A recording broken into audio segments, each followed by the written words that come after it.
Hello, this is Victor at RestoringMercedes.com. Today we have another video about another key lost and Immobilizer delete. Just want to show the finished result. Now this is the ECU from a 1999 Mercedes S420 V8 with drive authorization system, Immobilizer, and the key fob with the chip. Now the chip is lost, the key is lost, and we're deleting the Immobilizer by using the emulator, and now we're going to look at the readings. Now we're not transferring the control module, but what we're going to do here is we're going to see if drive authorization is disabled and it allows the engine to be started.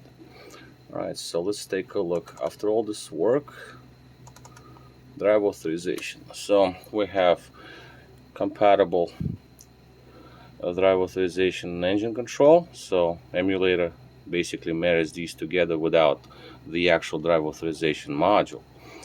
Identified control module, the engine control module, it's not interlocked yet because it needs about 40 or 50 starts before it interlocks and completely marries the VIN number that's stored inside the ECU with the emulator.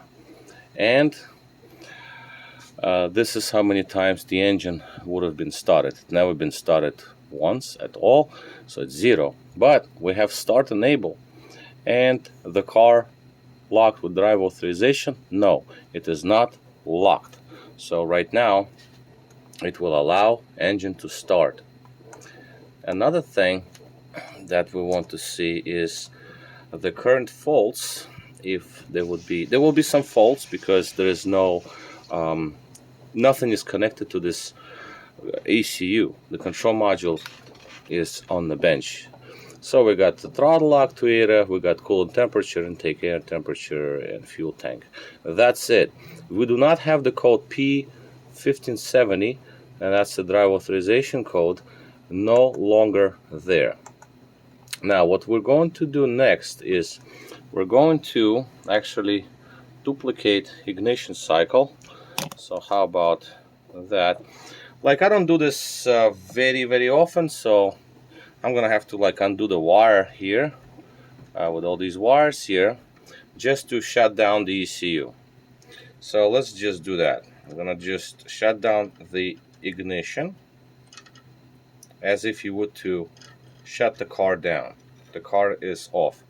Right now the module is off, and we can go and see the actual value, for example, and you see communication is cut because the ECU is off.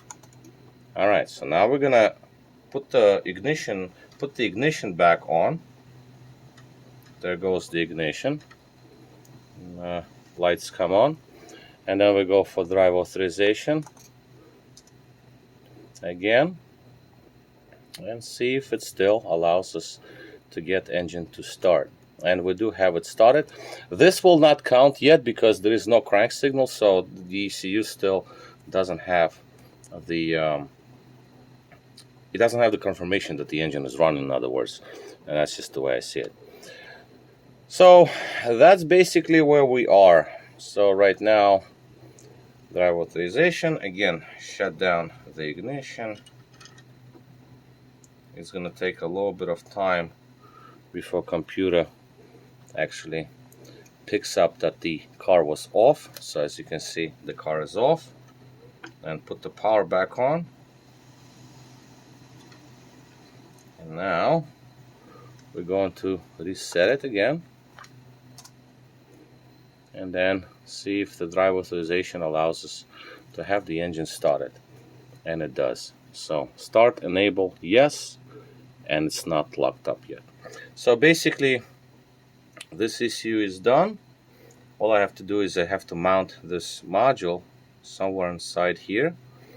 There are very few spots that I can actually mount this, but I don't want it to be loose like this because that's not nice, and I don't want to glue it, so I'm gonna have to actually mount it in the middle here, just whatever, it's my thing. And I have to unsolder the wiring and just clean up the terminals. And after that, this particular ECU will allow you to start the engine without the key fob, just a regular blade, only the blade, because this piece right here, it basically covers up the job for the drive authorization and the chip and the key. It does it internally, so the computer sends the signal out, but the module here intercepts the signal and feeds it back, and then ECU, the main processor, thinks that it gets the right signal and it starts the engine. That's basically how it works. So you don't need anything past the ECU, no drive authorization module and no chip inside your key. So if all the keys are lost and you got one of these cars, and that's the way I do it, all right? That's the way it is. And I also put in a socket here where the main processor goes in case I need to remove it. So I always put the socket when I work with these, because if you solder it back and forth, you can damage the board. So might as well to use the socket so you can remove the processor and reinstall it. And that's just how I do it. So yeah, basically right now we should be good to go, and this would be the end of this video, and just have to wrap it all up and it's ready to go. Alright, so this is it. Victor here, RestoreYourMercedes.com. Thank you for watching.